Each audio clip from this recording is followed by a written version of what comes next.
काजल और विद्या के नाटक में बुरी तरह फंस गया क्रिश और यहीं पर सामने आया अंशुमन की मौत का सच। जी हाँ दोस्तों, सीरियल यह रिश्ता क्या कहलाता है की कहानी अब एक ऐसे मोड़ पर आ चुकी है जहां सस्पेंस, ड्रामा और इमोशन सब कुछ अपने चरम पर है। काजल और विद्या की लड़ाई के बीच क्रिश फंस चुका है और इसी हंगामे के बीच सामने आएगा एक चौंकाने वाला सच, अंशुमन की मौत की असली वजह। कहानी की शुरुआत होती है एक साधारण सी बहस से। काजल और विद्या, जो अब तक अपने अपने बेटों की तरफदारी में आमने सामने आ चुकी हैं, घर के बीचों बीच भिड़ जाती हैं। दोनों एक दूसरे पर आरोप लगाती हैं और पूरा परिवार हैरान परेशान होकर यह तमाशा देखता रहता है। लेकिन यह सब सिर्फ एक दिखावा है, असली कहानी कुछ और है। फ्लैशबैक में दिखाया जाता है कि एक दिन जब काजल और विद्या किचन में काम कर रही थी, तभी उनकी नज़र खिड़की से क्रिश और गीतांजलि पर पड़ती है। दोनों किसी गहरी बातचीत में थे और उनके हावभाव देखकर साफ था कि कोई गुप्त प्लानिंग चल रही है। तभी से काजल और विद्या को शक हो जाता है कि इन दोनों के बीच कुछ तो गड़बड़ है। कहानी वापस आती है वर्तमान में, जहां तान्या अपनी मां काजल को थैंक यू कहती है कि उन्होंने पूरे परिवार के सामने उसका साथ दिया। काजल मुस्कुराकर कहती है, बेटा, तुम्हें सपोर्ट नहीं करूंगी तो किसे करूंगी? लेकिन तभी उसकी नज़र क्रिश पर पड़ती है और वह समझ जाती है।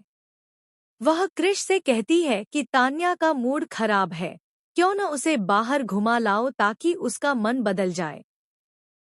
क्रिश मान जाता है और जैसे ही वह तान्या को लेकर बाहर निकलता है, काजल शुरू कर देती है अपना असली काम, क्रिश के कमरे की तलाशी। वह पूरा कमरा छान मारती है, एक एक दराज और अलमारी खोलकर देखती है, लेकिन सरप्राइजिंगली कुछ भी हाथ नहीं लगता। जैसे ही वह हार मानने वाली होती है, उसे एक ड्रॉअर में छिपा हुआ दवाई का पत्ता मिलता है। काजल हैरान रह जाती है क्योंकि न तो तान्या कोई दवाई ले रही है और न ही क्रिश बीमार है। तो यह दवा आखिर किसके लिए है? वह तुरंत विद्या को बुलाती है और दोनों मिलकर इंटरनेट पर उस दवाई के बारे में सर्च करती हैं। जो सच सामने आता है, उसे देखकर उनके होश उड़ जाते हैं। वह दवा ऐसी थी कि अगर ज्यादा मात्रा में दी जाए तो हार्ट अटैक हो सकता है। अब शक और गहरा हो जाता है, क्या अंशुमन की मौत कोई हादसा नहीं, बल्कि साजिश थी? काजल और विद्या अपने शक के साथ अरमान के पास पहुंचती हैं। पूरा परिवार मिलकर फैसला करता है कि इस बार खेल को खत्म करना होगा। यहीं से कहानी लेती है नया मोड़। पूरा परिवार मिलकर क्रिश के खिलाफ एक प्लान बनाता है।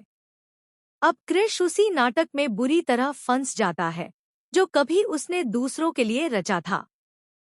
जब सवालों की बौछार होती है, तो आखिरकार अपने आप को फंसता हुआ देखकर क्रिश गीतांजलि का नाम लेता है। यहीं टूटता है गीतांजलि और क्रिश का गठजोड़।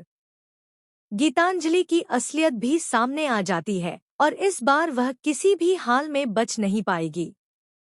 दोस्तों, इस ट्रैक का सबसे बड़ा धमाका होगा वह सबूत जो अरमान के हाथ लगेगा और जिससे साफ हो जाएगा पूरा सच।